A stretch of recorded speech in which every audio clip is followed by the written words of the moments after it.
The one thing we're never going to be short of is energy. What we're really short of is the deployment of the technologies we already have available to create the energy services we need in a way that's climate friendly.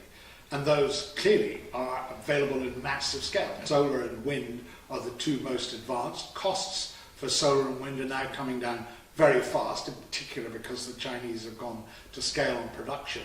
But it's not just solar and wind, there's a whole array of other technologies which are there to be developed, whether it's biogas, whether it's wave power or tidal power in some, probably not quite limited situations.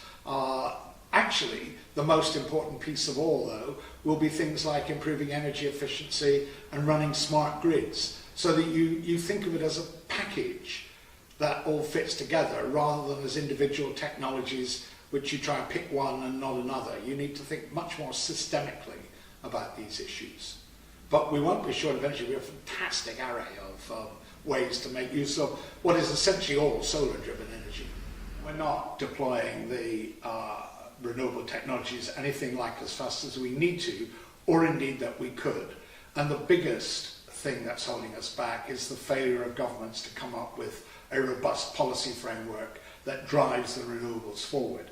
It's happening in some countries. It's happening, for instance, in China. It's happened to a considerable extent in Germany. And what you see is much faster rates, both of penetration of the technologies and of falling costs, than anybody would have been forecasting even 2 or 3 years ago. So it comes down to really whether we have the political will to deploy the technologies we have, get the costs down, make electricity cheaper for people, but also make it cheaper for succeeding generations because you reduce the impact on the climate.